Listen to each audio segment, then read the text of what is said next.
Jesús. Amén. Bendigo mucho sus vidas. Buenas noches para todos.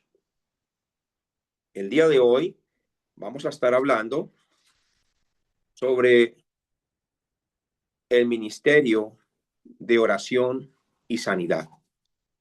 Ministerio de oración y sanidad.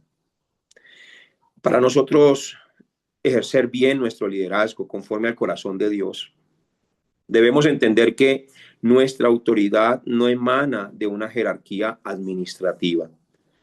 Es decir, de que no es porque me hayan puesto en una posición, ahí ya fluye la autoridad, no.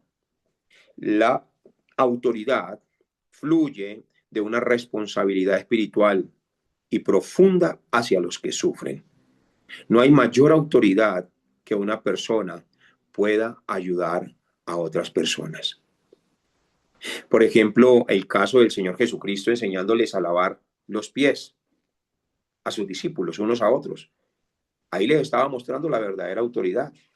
Y ese es el prototipo de autoridad que Dios quiere que nosotros tengamos, que somos capaces de hacer lo que otros no hacen, lavarnos los pies los unos a los otros. Así que hoy estudiaremos cómo entre los años 45 y 47 después de Cristo surgió una directriz clara para los ancianos: el cuidado integral, físico, emocional y espiritual de la iglesia de nuestro Señor Jesucristo. Mire la responsabilidad que los ancianos tienen juntamente con el pastor. Y aquí es donde ayer estuvimos hablando acerca de todo el rol del diaconado, y eso fue una partecita nada más. Hay que profundizar cada parte. Pero hoy vamos a dar la continuidad de lo que son los ancianos. En la clase anterior se mostró cómo los ancianos surgieron 12 años después del tiempo de Pentecostés. Pero hoy vamos a mostrar la sanidad que deben dar los ancianos a través de la oración y cómo los ancianos es el cuerpo no solamente administrativo de la iglesia, sino es el cuerpo de la administración espiritual que apoyan profundamente al pastor. Por eso los ancianos, escuchen aquí, ellos tienen como responsabilidad juntamente con el pastor el cuidado integral de la iglesia, no de las cuatro paredes de la iglesia, también el cuidado físico de la iglesia, el cuidado emocional y el cuidado espiritual. Cuando un anciano me dice: pastor, para que tú vayas y ores por esta persona y esta persona, no está mal pedirle al pastor que vaya y ore por esta persona y esta persona, pero entonces, si un anciano le pide a un pastor que de pronto no puede ir en el momento a orar por una persona, debe ser que el anciano no conoce su rol, no conoce su labor. ¿Por qué? Porque la labor del anciano es el cuidado integral. Voy a volverlo a repetir: cuidado integral de la iglesia. Es el cuidado emocional, es el cuidado físico y el cuidado espiritual de la iglesia del Señor Jesucristo. Como escritura principal, hoy vamos a estar leyendo Santiago capítulo 5, Santiago capítulo 5, versículo 14. La clase pasada recuerdo que estudiamos Hechos capítulo 11, donde hubo una gran hambre y los ancianos tenían que llevar lonas, tenían que cargar mercados, tenían que servir, porque tenían que ser personas llenas de amor y de servicio. Y hoy estaremos en Santiago capítulo 5 y vamos a leer el versículo 14 y el versículo 15. Dice así: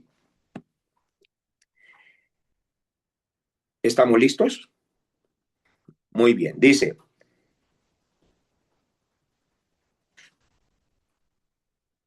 ¿está alguno enfermo entre vosotros?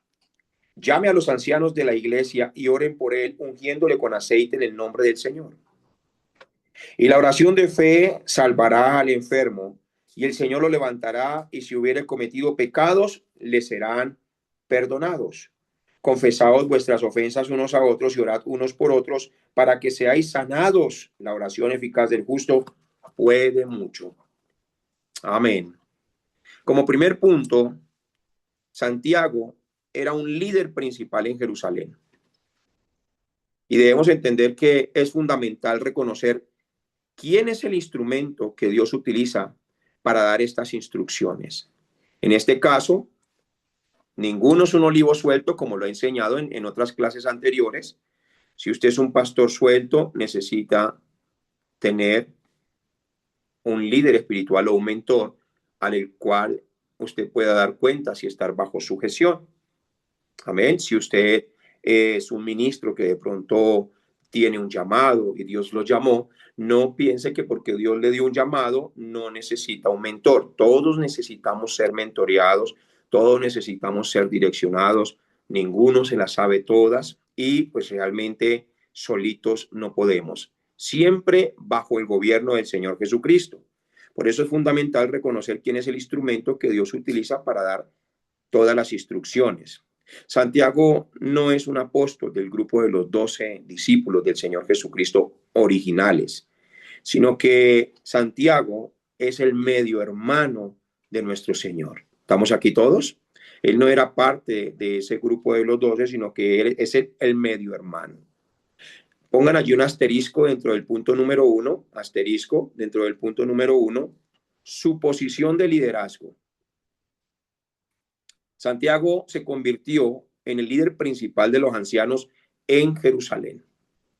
Esta posición se hizo más evidente tras la muerte de Jacob, el hijo de Zebedeo. ¿Se acuerdan los hijos del trueno?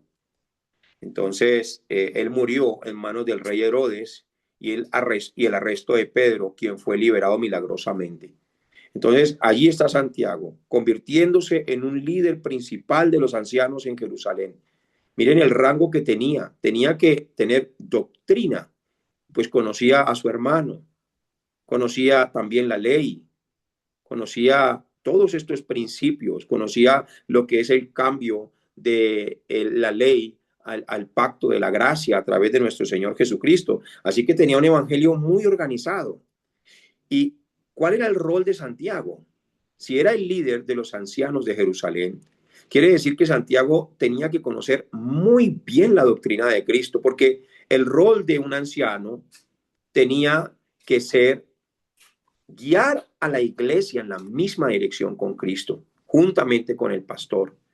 Y esto es lo que Pablo, inclusive, eso lo vamos a estudiar más adelante, delegó a Tito para que estableciera ancianos por todas partes, ¿sí? Y que Tito corrigiera lo deficiente. Entonces, dése cuenta que el rol de Tito, juntamente con los ancianos, también era establecer ancianos, corregir lo deficiente de las iglesias y establecer ancianos para que siguieran esa misma línea. Entonces, el anciano tiene una responsabilidad grande, grande, grande. El anciano, si tiene un pastor que va en la misma dirección con Cristo, que predica lo que predica Jesucristo, que enseña lo que enseña Jesucristo, cuando el pastor se va a una misión o algo que Dios le delega, el anciano no puede cambiar eso. El anciano está para que la doctrina, para que la iglesia se mantenga fiel a la doctrina y al mismo servicio. Y el anciano también, como les digo, tiene que ser integral en el cuidado de las ovejas, integral físicamente, emocionalmente y espiritualmente de la iglesia de nuestro Señor Jesucristo. Cuando, cuando Santiago escribe su carta, ¿sí? Sus destinarios, es decir, esa carta estaba destinada a las 12 tribus que están dispersas por todo el mundo. Aquí se está refiriendo a los judíos creyentes que regresaron de sus hogares tras el Pentecostés. ¿Se acuerdan todos esos judíos que fueron esparcidos por todas partes? Ellos vinieron de diferentes naciones, habían nacido allí en diferentes naciones y vinieron aquí a Jerusalén para adorar, ¿sí? Y allí fueron llenos del Espíritu Santo, después volvieron a todas sus regiones y esta carta de Santiago estaba dirigida precisamente a todos esos judíos que habían sido esparcidos por todas partes a nivel mundial. Se refiere a judíos creyentes que regresaron a sus hogares tras el Pentecostés o que huyeron después de la persecución por causa de la muerte de Esteban. Eso está para que lo anote allí en Hechos capítulo 8, por favor, Hechos capítulo 8, versículo 1 en adelante. Ahora, ¿cuál es el contexto de necesidad de esta carta? En esa misma época, la hambruna profetizada por el profeta Ágabo Todo está conectado, todo está conectado. En Hechos capítulo 11, azotaba la región, lo que daba un significado especial a sus exhortaciones sobre la fe práctica. Santiago fue un hombre que realmente ilustraba lo que es una fe con obras, ¿sí? No una fe muerta, sino incentivaba con estas cartas que donde fuera que estuvieran los cristianos, realmente se sujetaran a hacer lo mismo que Jesús enseñó y a predicar lo mismo que Jesús enseñaba también. Como segundo punto, una responsabilidad fundamental en el ministerio de sanidad. Presten mucha atención aquí porque vamos a hablar precisamente de esto. Había una responsabilidad que Santiago estaba enseñando que era muy fundamental para el ministerio y para la iglesia, y es el ministerio de sanidad. El ministerio de sanidad. Esto me recuerda, ahora el Espíritu Santo me recuerda la historia de Kathryn Kuhlman en el gran avivamiento de la calle Azusa en los Estados Unidos. Resulta que en ese tiempo las iglesias estaban tan llenas de teoría y tan llenas de teoría y tan llenas de teoría que habían discípulos con mucha letra. O sea, unos hombres en una preparación tremenda que le dan a uno 3 vueltas con la Biblia. Pero ¿qué no había? No había el movimiento de poder y de sanidad. Es decir, que las iglesias habían caído solamente en letra, pero no se sanaban los enfermos. No había milagros, no habían señales y prodigios, como dice el apóstol Pablo en Romanos capítulo 15, que él llevó el evangelio acompañado de milagros y prodigios. ¿Sí? No habían cesado los milagros como en el tiempo de Felipe, en Hechos capítulo 8, versículo 4 al 8, que Felipe descendiendo a la ciudad de Samaria le predicaba a Cristo y la gente estaba atenta, unánime, escuchando lo que decía Felipe, mientras que se hacían sanidades y milagros y los cojos y los paralíticos eran sanados, y dice, y había gran gozo en aquella ciudad. Entonces en el tiempo de esta gran predicadora, Kathryn Kuhlman, ¿sí? Ella empezó a orar durante muchos años y siempre hacía la misma oración, y la oración, todos los tópicos de oración que ella tenía era renunciar a ella misma para que Cristo obrara y hiciera la voluntad de él mismo a través de su vida. Y llegó a más de 500 millones de personas. O sea, esto fue algo impactante, fue algo muy impactante. A más de 500 millones de personas a nivel mundial que recibieron ese gran avivamiento, y de ahí la iglesia empieza a resurgir, no solamente en palabra, sino que la iglesia dijo, wow, realmente la palabra está acompañada de milagros y prodigios. Por eso, mis hermanos, no podemos descartar el ministerio de la sanidad. Todavía Cristo sigue sanando enfermos. Todavía Cristo sigue resucitando muertos. Y esto no es misticismo, esto es la realidad bíblica.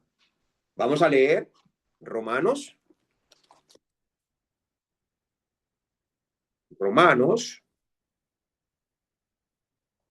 capítulo 15, versículo 17 en adelante, dice, Romanos capítulo 15, versículo 17 en adelante, dice, tengo pues de qué gloriarme en Cristo Jesús en lo que a Dios se refiere. Porque no osaría hablar sino de lo que Cristo ha hecho por medio de mí para la obediencia de los gentiles con la palabra y con las obras. Diga, levante sus manos al cielo y diga conmigo, creo que Cristo va a hacer muchas cosas por medio de mí para la predicación de la palabra. Entonces dice el versículo 19, con potencia de señales y prodigios, en el poder del Espíritu de Dios, de manera que desde Jerusalén y por los alrededores hasta el Lírico, todo lo he llenado del Evangelio de Cristo, y de esta manera me esforcé a predicar el Evangelio, no donde Cristo ya hubiese sido anunciado, para no edificar sobre fundamento ajeno.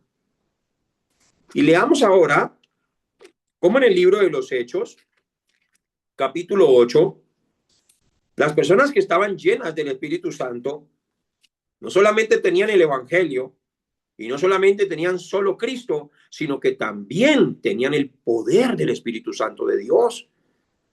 Por eso, mis hermanos, nosotros tenemos que ser más fuertes que los brujos, más poderosos que los brujos. Les voy a mostrar cómo un brujo perdió la clientela y se fue toda su clientela con Felipe. Dice aquí en el versículo 4, Hechos capítulo 8, versículo 4, dice, pero los que fueron esparcidos iban por todas partes anunciando el evangelio. Entonces Felipe, descendiendo a la ciudad de Samaria, les predicaba a Cristo. Y la gente unánime escuchaba atentamente las cosas que decía Felipe, oyendo y viendo las señales que hacía, porque de muchos que tenían espíritus inmundos salían estos dando grandes voces, y muchos paralíticos y cojos eran sanados. Así que había gran gozo en aquella ciudad. Pero había un hombre llamado Simón, que antes ejercía la magia en aquella ciudad y había engañado a la gente de Samaria haciéndose pasar por algún grande. A este oían atentamente todos, desde el más pequeño hasta el más grande, diciendo, este es el gran poder de Dios. Se hacía pasar como por un hombre de Dios. Y la gente pensaba que lo que él tenía era de Dios. Entonces dice la escritura, dice, y le estaban atentos porque con sus artes mágicas les había engañado mucho tiempo. Tenía un poder mágico para que las multitudes le creyeran. Pero, pero, escucha aquí. Dice, pero, este pero es imponente. Cuando creyeron a Felipe, que anunciaba el evangelio del reino de Dios y el nombre de Jesucristo, se bautizaban hombres y mujeres. También creyó Simón mismo, y habiéndose bautizado estaba siempre con Felipe, y viendo las señales y grandes milagros que se hacían, estaba atónito. Pero si no hay poder en nosotros, si solamente hay letra, y no hay poder, este brujo estaba atónito, estaba impactado. Yo creo que hasta se rascaba la cabeza a este hombre de ver ese poder tan tremendo. Uy.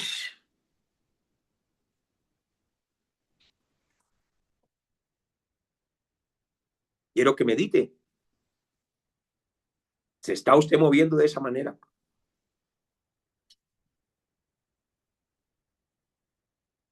Mucha atención. Esto apenas inicia.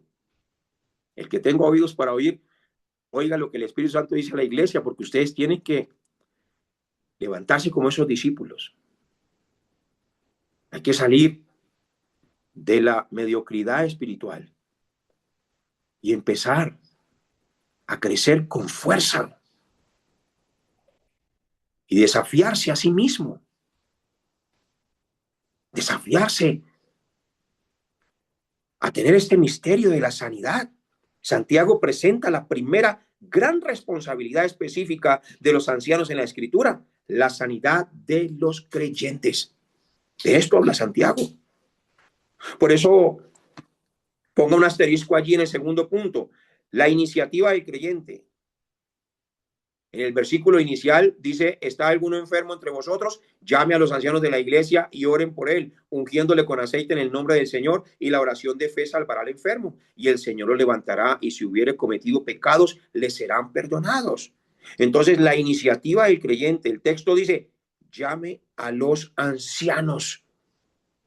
Llame a los ancianos. Eso es lo que debe decir el creyente. Llame a los ancianos. ¿Qué quiere decir esto? Que los líderes de la iglesia deben estar disponibles, pero el creyente debe reconocer su necesidad y buscar el apoyo espiritual, y los líderes deben estar dispuestos para poder hacerlo. Dispuestos. Si hay algún creyente que lo llame a uno y le diga, pastor o líder, por favor vengan y oran por mí. Pero si uno sale con el cuento de que espere, yo miro a ver si me queda tiempo, entonces ahí no se puede. Por eso nuestros ministerios tienen que ir en la misma dirección de nuestro Señor Jesucristo. Amén. ¿Estamos aquí todos? Si usted está conectado conmigo, por favor, levante su manito. Muy bien, muy bien. Segundo asterisco dentro del segundo punto, la acción del líder. Estamos hablando de los ancianos, y dentro de todo esto, los diáconos también, y dentro de todo eso también los pastores, porque todo está conectado. Recuerden que ayer les hablé del estándar de un diácono, pero resulta que el diácono aprende de los ancianos. Y los ancianos deben aprender del pastor, es decir, de que todo se mueve por una cadena de ejemplo de vida. Entonces, la iniciativa del creyente, llamen a los ancianos. ¿Y qué deben hacer los líderes? Ir, no negarse. Si un enfermo los llama, hay que ir, no hay que sacar excusas, sea de alto rango económico, clase media o clase bien bajita en el tema económico, no importa. Vamos a la hora que sea y llevamos la sanidad a esa persona. Por eso la acción del líder es importantísima. Los ancianos deben hacer dos cosas. El liderazgo de la iglesia debe hacer dos cosas demasiado importantes. Tienen que orar por él. Orar por él. Es decir, que la oración en la vida ministerial es el motor del ministerio.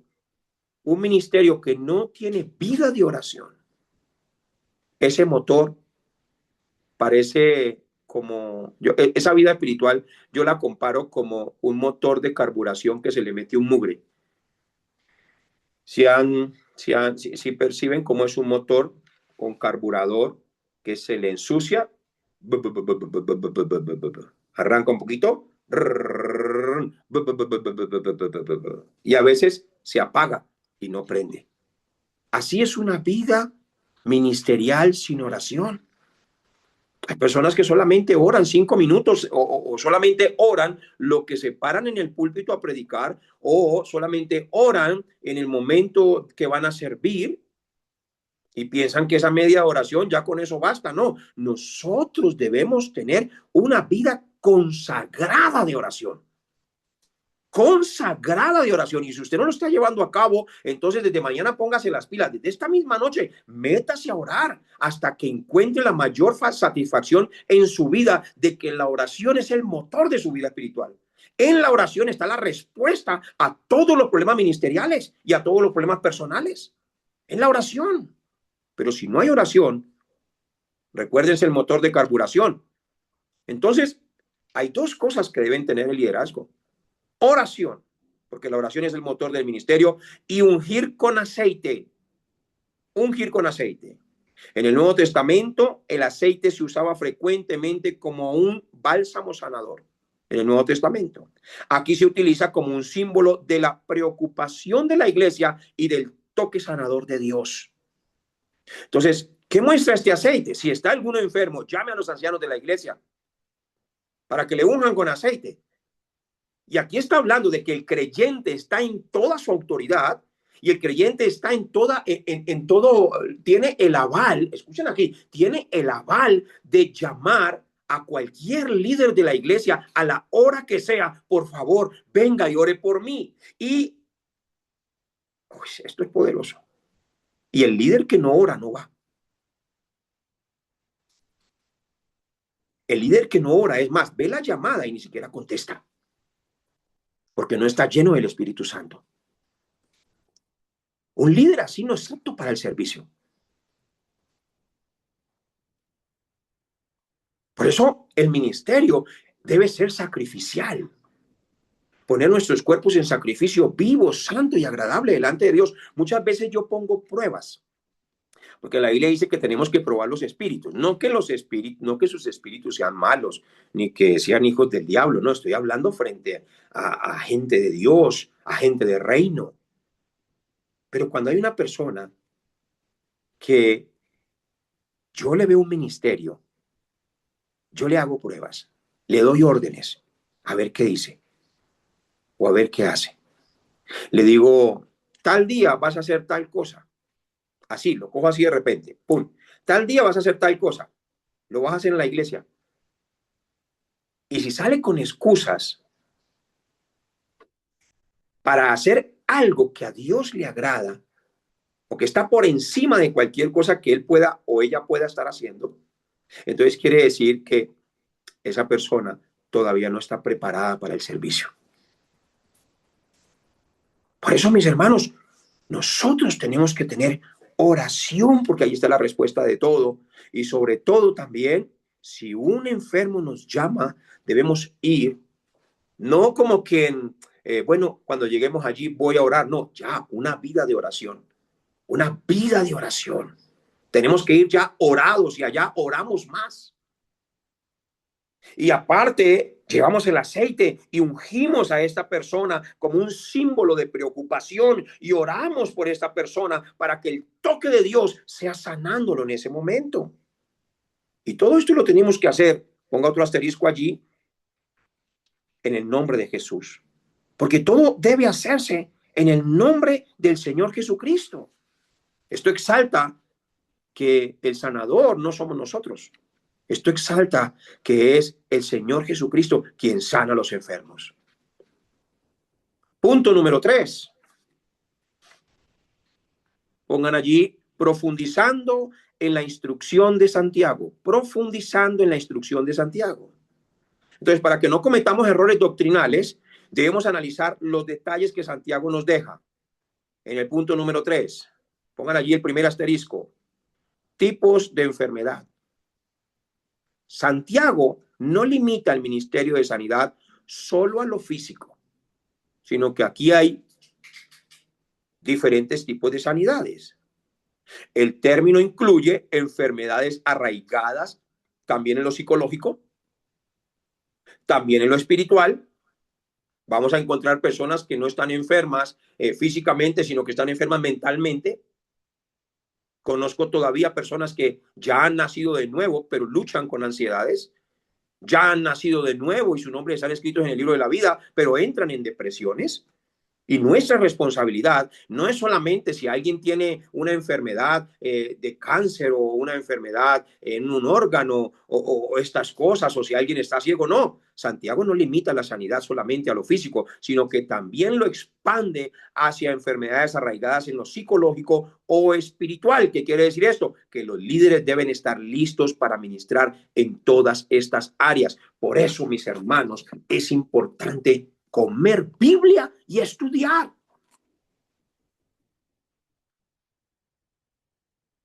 Si uno ya es un pastor, escuchen aquí por favor, no me vayan a sentir como que ustedes no han estudiado o no saben nada. No, todos aquí tienen mucho que enseñar y uno también tiene mucho que aprender. Pero si uno es un pastor y ya lleva, digamos, 7 años pastoreando, uno no debería ya saber dar un consejo matrimonial. Uno no debería ya saber dar un consejo a una persona que tiene problemas de drogas. Y uno debería tener el poder para ayudar a restaurar eso. Si una persona que ya lleva muchos años en el ministerio no tiene esta capacidad, quiere decir que no se sumerge aquí. Y tampoco escudriña. Y tampoco se prepara. Por eso nosotros, como ministros, sea que seamos pastores, ancianos, diáconos, evangelistas, hasta los miembros de la iglesia deben crecer en sabiduría. ¿Para qué? Para llevar sanidad a las diferentes partes. Eso es importantísimo. Porque si yo no sé dar sanidad, sino solamente en lo físico, no, yo ya sé cómo se sana en lo físico, solamente tengo que pronunciar en el nombre de Jesús. Pero, ¿saben qué necesitaban los enfermos para sanarse de lo físico? Ver a Jesús. Porque se encontraban con Jesús. Entonces, un enfermo necesita entender quién es Jesús, encontrarse con Jesús, entender que Él tiene el poder para sanarlo. No es solamente pronunciar el nombre, es entender de quién es ese nombre. Y cuando ya ese que está enfermo entra en ese estado de fe, sí, yo creo que el Señor me puede sanar. Yo lo creo. Entonces, en el nombre de Jesús, oramos por esa persona. Amén. Entonces, todo esto es importantísimo. Y si alguien tiene un problema de depresión, debo también tener sabiduría, la guía del Espíritu Santo a través de la palabra para ayudar a esta persona a salir de la depresión. Si alguien tiene un problema psicológico, tengo que ayudar a esta persona para que salga de ese problema psicológico también con la palabra de Dios. Entonces, el ministerio de la sanidad Es un ministerio muy importante dentro de la iglesia. Algunos los llaman sanidad interior. Lo usan en diferentes iglesias. Hoy vamos a tener culto de sanidad interior. En nuestra iglesia en Corea hay un culto en los jóvenes adultos que se llama el culto de sanidad.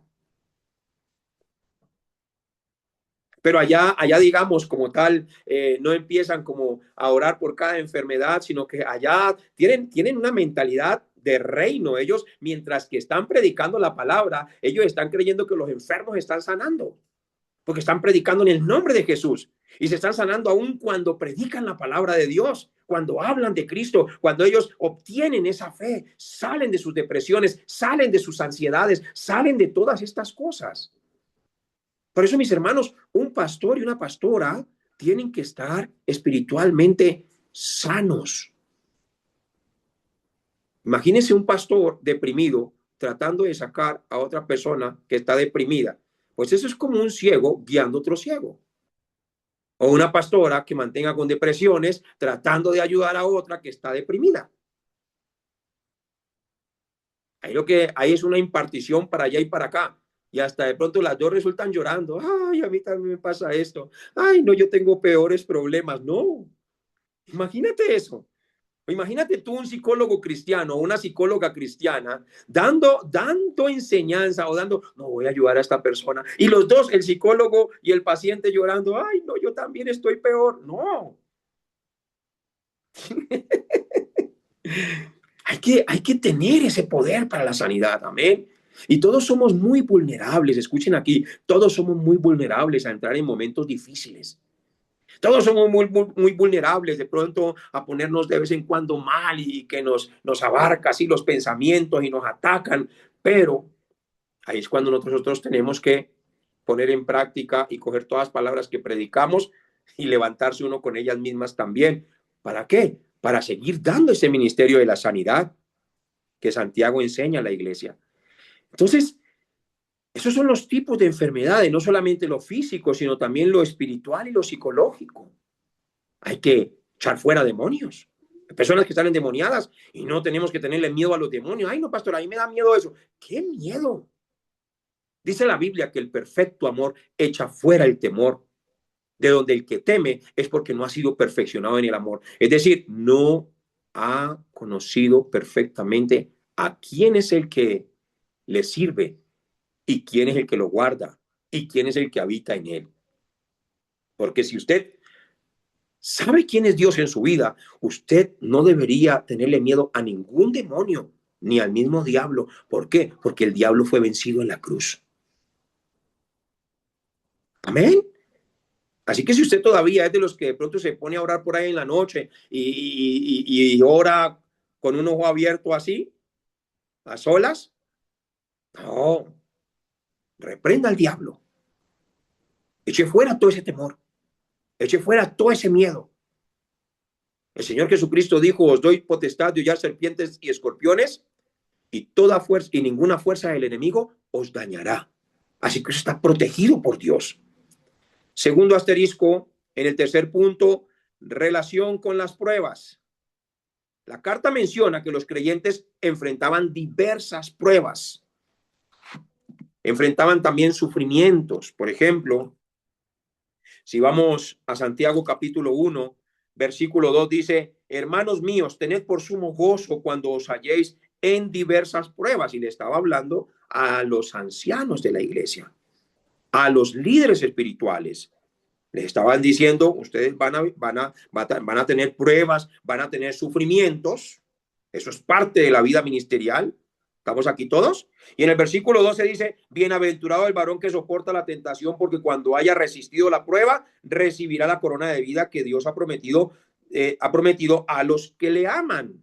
Y en el capítulo 5, versículo 10, dice de esta manera, hermanos míos, tomad como ejemplo de aflicción y de paciencia a los profetas que hablaron en nombre del Señor. Entonces, es normal que nosotros pasemos por pruebas. No le echen la culpa a la iglesia, ni a los pastores, ni salgan con ese cuento raro y místico. ¿Será que sí estoy sembrando en buena tierra? Porque hay algunas personas que empiezan a pasar momentos difíciles y situaciones duras y empieza, ¿será que si estoy en la iglesia correcta? Pues si no, no hubiera llegado allá. No sé si me estoy haciendo entender. Entonces las pruebas son parte de la vida, las aflicciones del tiempo presente son parte de la vida. Por eso debo entender la relación que nosotros como cristianos tenemos con las pruebas. Hay personas que llegan a la iglesia y se les vuelve la vida un 8. Hay otros que llegan a la iglesia y empiezan a prosperar en todo. Y a los dos prototipos de personas uno tiene que tener la sabiduría para ayudarlos, para guiarlos, para direccionarlos en todo lo que están viviendo. Pero para eso nosotros tenemos que tener relación con las pruebas. ¿Cómo vamos a aconsejar a alguien si nosotros no somos experimentados en estos quebrantos también que vivió en nuestro Señor Jesucristo? Ahora, hay otro factor aquí que Santiago vincula la salud con diferentes actitudes. Presten atención. Tercer asterisco, el factor del pecado. Cuando leemos el versículo, dice, y la oración de fe salvará al enfermo. Permítanme leerlo aquí para que lo podamos entender mejor. Y la oración de fe salvará al enfermo y el Señor lo levantará, y si hubiere cometido pecado le serán perdonados. Y dice, confesaos vuestras ofensas unos a otros y orad unos por otros para que seáis sanados. La oración eficaz del justo puede mucho. ¿Qué está hablando Santiago aquí? Santiago vincula a veces la falta de salud con actitudes personales. Actitudes personales. Actitudes pecaminosas como el uso inadecuado de la lengua, es decir, una persona que anda en chisme se enferma, o una persona que constantemente está hablando negativamente, declarando negativamente, con el tiempo le empiezan a pasar todo lo que declara su boca. Esto es tremendísimo. Entonces, tenemos que usar adecuadamente nuestra lengua. Y aquí también habla del favoritismo o las calumnias. Las calumnias. Una persona habla mal cuando está mal con otra persona. Por eso la falta de perdón a veces enferma también. Enferma. Entonces, ¿qué decía Santiago aquí? Confiésense sus ofensas, confesaos vuestras ofensas unos a otros y orad unos por otros para que seáis sanados. Entonces, el confesarnos nuestras ofensas, si alguien tiene algo contra su prójimo, ya pare de hablar de esa persona. Ponga guarda en sus labios, porque eso le enferma el alma. Y si se le enferma el alma, se le enferma el cuerpo. Porque cuando el alma está enferma, el alma tiene que ver con las emociones, con los sentimientos. Recuerden que nosotros somos un ser tripartito. Tenemos cuerpo, alma y espíritu. Nuestro cuerpo es el envase donde esa alma y ese espíritu están depositados. El espíritu es la parte que Dios nos da, que nos da conciencia de Dios. Pero el alma son nuestras emociones, son nuestros sentimientos, es lo que nos hace llorar delante de la presencia de Dios, es lo que nos lleva a perdonar a otros. Y cuando un alma está enferma, así mismo habla. Y cuando esa alma está enferma, su cuerpo se empieza a enfermar también. Mi alma estuvo enferma un tiempo atrás, por eso resulté en la UCI. Porque tenía mucho estrés acumulado. Y ese estrés lo lleva a uno inclusive a veces a pensar mal. Y cuando yo empecé a confesar todo eso allí en Dios, porque durante muchos años eso eran puñaladas por la espalda y puñaladas por la espalda en el liderazgo, muchos puñaladas por la espalda también, abrazando a personas con puñaladas por la espalda que me daban, o sea, el abracito y ¡pay! La puñalada por la espalda, o sea, una cantidad de cosas que en algún momento descuidé y no guardé mi corazón y me empecé a llenar de cosas, aunque sonreía y todo. Y todo eso alteró mi alma. Y todo eso alteró el cuerpo, que estuvo en la UCI y nadie supo qué era lo que tenía. Pero cuando allí en la noche empecé a ponerme de rodillas y a derramar mi corazón delante de Dios y a perdonar a todos aquellos que me han hecho daño, a todos aquellos también de los cuales yo hablé mal en algún momento, pedía perdón y soltaba, pedía perdón y soltaba. Y era como si todo eso empezara a salir. Y de un momento a otro un doctor me dijo, váyase que usted no tiene nada. Estar en la UCI y después que un doctor me diga, váyase que no tiene nada. Hasta las plaquetas se me bajaron a 8.000. Un familiar el otro día tenía las plaquetas de 150.000 y era como algo grave. Estaba preocupado porque era algo grave. Y a mí se me bajaron a 8.000, ya me iba a desangrar por todo el cuerpo. Entonces, es importante entender la sanidad, no solamente la sanidad de los demás, mi sanidad espiritual, mi tranquilidad, mi gozo, mi alegría. Eso es importantísimo. Otro asterisco en el tercer punto, la soberanía de Dios. Aquí es importantísimo entender, es crucial entender que Santiago no garantiza una sanidad mágica o automática para cada caso cuando se unge con aceite. Incluso el apóstol Pablo tuvo una aflicción en su carne. Cuando leemos 2 Corintios capítulo 12, versículo 8 al 10, Pablo nos habla de que él tenía un aguijón en su carne. Y Dios no se lo quitaba, sino en cambio lo llenaba era de gracia. Y le decía, bástate mi gracia porque mi poder se perfecciona en la debilidad. Entonces el apóstol Pablo estaba viviendo algo personalmente en su carne, en su cuerpo, y él era usado para sanar enfermos. Pero cuando él oraba, Señor, sáname a mí, el Señor le decía, a ti, bástate mi gracia, que mi poder se perfecciona en esa debilidad. Entonces yo creo que hasta el apóstol Pablo en algún momento se habrá cuestionado, pero venga, pero tú me usas para sanar muchos enfermos y me usas para llevar felicidad, gozo a través del evangelio, restauración. Y yo así, y el Señor le decía, sí, bástate mi gracia, porque mi poder se perfecciona en la debilidad. Y eso era parte de la soberanía de Dios. Así que hay cosas, mis hermanos, hay cosas que a veces simplemente no cambian en nuestra vida para Dios mantenernos humildes, para que no nos salgamos de la brecha. Y nos va dando poquito a poquito y nos va soltando y nos va soltando. Y de pronto usted va a poner las manos sobre otro, pum, y se sanó, o le dio un consejo a otro y pum, y salió de ese problema. Por eso hay que entender la soberanía de Dios y no permitir que el diablo nos haga cuestionarnos en contra de Dios, como diciendo, pero ¿por qué a él y a mí no? Ojo con eso. Cada vez que el enemigo venga a tocar esa puerta, escuchen aquí, cada vez que el enemigo venga a tocar esa puerta, usted recuerde estas palabras. Bástate mi gracia, porque mi poder se perfecciona en la debilidad. ¿Cómo tenemos que nosotros tener esta aplicación? Vamos terminando. ¿Cómo tenemos que aplicar esto en nuestra vida? Nosotros, mis hermanos, aquí no estamos hablando de un tema de curanderos. No, aquí estamos hablando de un tema real. Aquí no estamos hablando de temas de culebreros.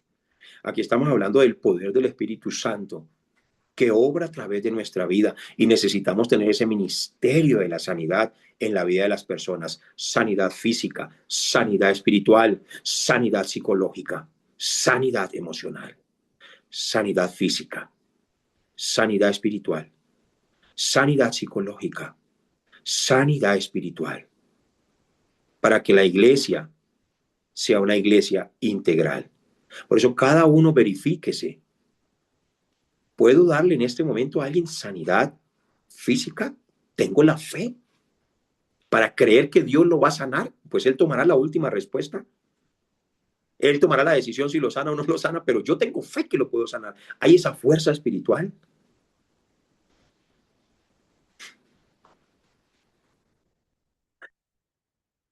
Hay esa sanidad espiritual para que usted pueda llevarle sanidad espiritual a otros. ¿Tiene la capacidad ya? ¿Está estudiando juicioso o se está simplemente eh, limitando a un servicio que se le haya delegado y de ahí no está creciendo más? o está creciendo en cómo poder darle un consejo a una persona que está a punto del suicidio, a una persona que tiene un problema matrimonial, a una persona que tiene un problema de drogas, a una persona que tiene depresión, a una persona que está pasando un problema económico. Anoche hablaba con alguien y me decía, gracias, pastor, estaba dándole consejería aquí. Gracias, pastor, porque me hiciste entender. El domingo hablaba en dos consejerías también y esas parejas, gracias, pastor, gracias. Ahora entendemos mejor. Ahora vamos a ir a poner esto en práctica. Sanidad emocional, sanidad psicológica. Esto es importantísimo y eso hay que estudiarlo, estudiarlo, estudiarlo. Estudie psicología y haga un mix. Lea la Biblia, ya tiene la Biblia en su corazón, ahora estudie un básico de psicología. Lo encuentras en YouTube, tutoriales de psicología. Y ya, y ahí te sale todo, cómo tratar a las personas, qué hablar, todo. Y lo haces un mix con la palabra de Dios. Y si tiene la palabra, pues vas a saber, esto no está con la palabra, esto sí. Esto es fundamental. Y vas aprendiendo. Pero hay que prepararse. Amén. Entonces, esto no es un tema de curanderos, es un tema de gobierno espiritual, es un tema de reino. Pongan allí en el punto número 4, aplicación para el liderazgo moderno, es decir, de este tiempo. Aplicación, asterisco, disponibilidad y oportunidad. Disponibilidad y oportunidad. ¿Qué quiere decir esto? Que los líderes deben comunicar que están listos para orar. Deben comunicar que están listos para orar. No es una casualidad que esta instrucción aparezca tan temprano en la historia de la iglesia. Orar por los enfermos es una función prioritaria del liderazgo. Así que ya no podemos parar de orar por los enfermos. Hay que llevar los enfermos a la iglesia y si no pueden, hay que ir a ellos. Pero ya no, los pastores todos los días debemos seguir los ejemplos de nuestro Señor Jesucristo. Mateo capítulo 4, versículo 23. Dice que todos los días allí iba a las regiones, en el templo, y dice que predicaba el evangelio, sanaba a los enfermos y echaba fuera demonios. En Mateo 9:35 lo mismo. Predicaba el evangelio, sanaba a los enfermos y echaba fuera demonios. Los sanaba. Entonces, Él nos dio el ejemplo para que nosotros sigamos sus pisadas. Así que allí en tu trabajo vas a encontrar personas que necesitan sanidad física o sanidad emocional o sanidad psicológica. Y tienes que empezar a trabajar con esas personas. Tienes que empezar a sembrar palabras. Palabras, no esperes que esa persona sea lo que tú quieres, no, simplemente empieza a sembrar palabras, no te des por vencido. Y no te des por vencida. Empieza el ministerio de la sanidad en la vida de las personas. Empieza a dejarles saber a las personas que Cristo puede restaurar todos sus problemas. Que no hay nada imposible para Dios. Eso empieza a generar fe. Empieza a generar fe. La persona llega un momento en que dice, esta persona que trabaja aquí conmigo siempre me ha hablado de Cristo, que Él puede resolver todo esto. Le voy a buscar para que me diga qué debo hacer. Y empiezas a contarle tu testimonio. Y cuando escuche tus testimonios, le cuentas el evangelio, la obra del Señor Jesucristo en la cruz y lo llevas a aceptar a Cristo.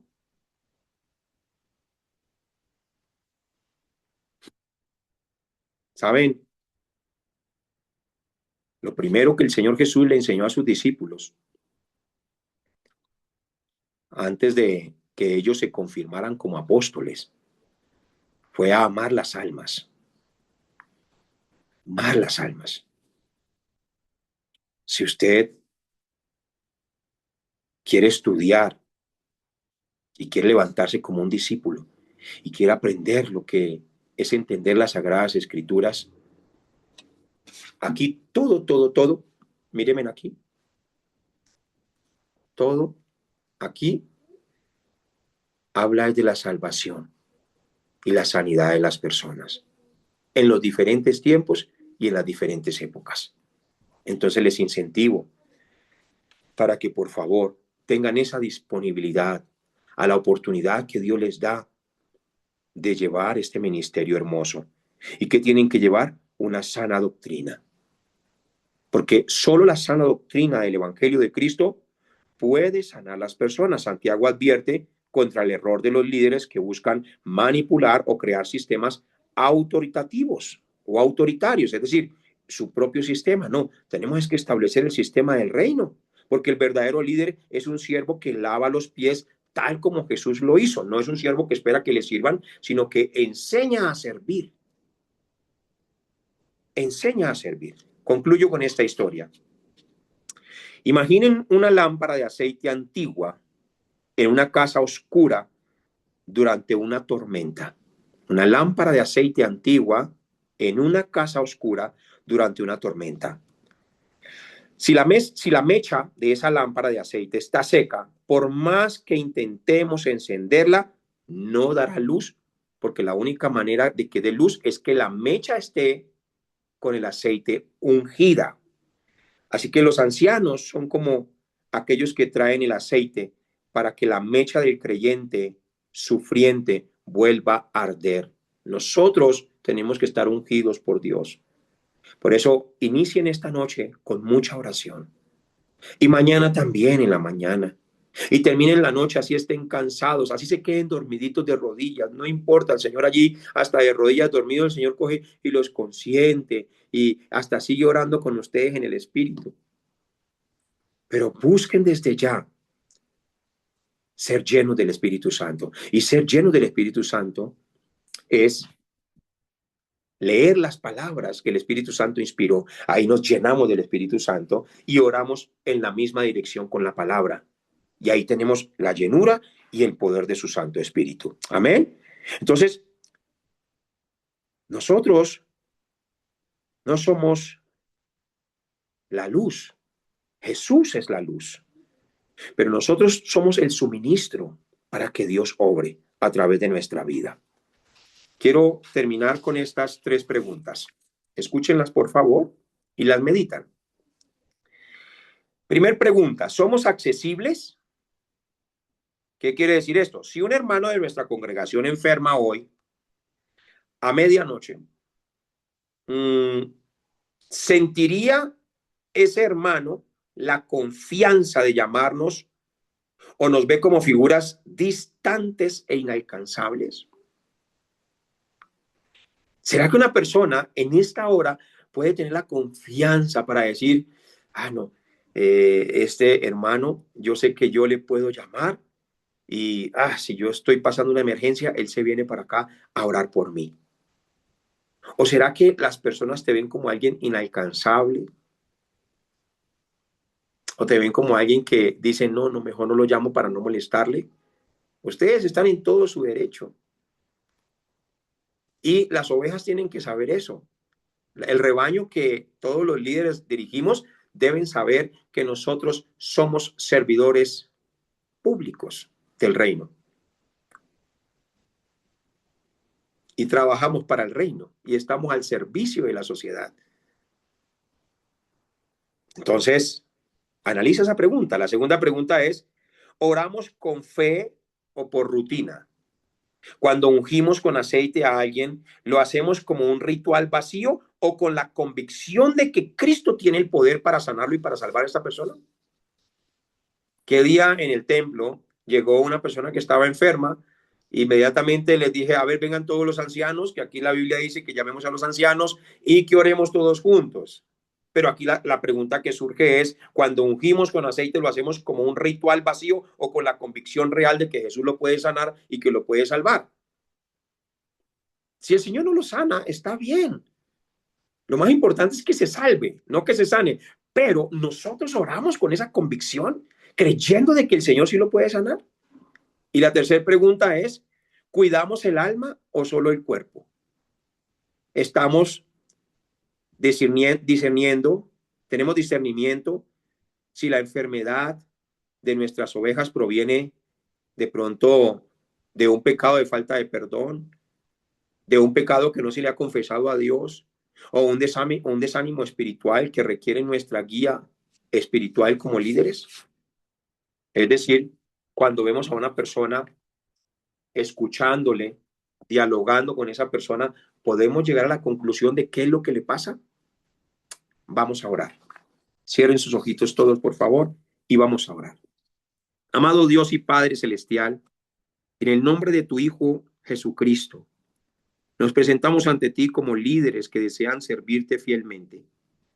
Te pedimos perdón por las veces que hemos descuidado el ministerio de la oración y la sanidad, priorizando lo administrativo sobre el dolor de tus hijos. Danos, Señor, la sensibilidad de Santiago para escuchar el clamor de los dispersos y los que sufren. Haznos líderes disponibles, llenos de fe y de tu Espíritu Santo y de poder, para que cuando oremos por los enfermos y los unjamos, ellos puedan experimentar tu toque sanador y tu perdón restaurador. Y que nosotros hasta podemos sentir cómo sale poder desde nosotros, desde nuestros cuerpos, desde nuestra vida espiritual, ese poder tuyo que fluye a través de nosotros porque tú eres el que sanas a las personas. Que nuestra iglesia sea un hospital para el alma y un refugio de esperanza. Fortalece a todo este equipo de trabajo, de liderazgo de las diferentes iglesias, a los pastores y pastoras, a los ancianos y ancianas, a los diáconos y a las diaconisas y a todos aquellos que ejercen algún tipo de servicio dentro de la iglesia y también a los miembros que están estudiando, Señor. Fortalécelos y llévanos a ese nivel, Dios Todopoderoso, de poder aprender y ser humildes para seguir creciendo en tu voluntad. Padre, muchas gracias. Ayúdanos a ser verdaderos siervos que reflejen tu amor abnegado. Todo esto lo hemos orado en el nombre de Jesús el Cristo. Amén y amén.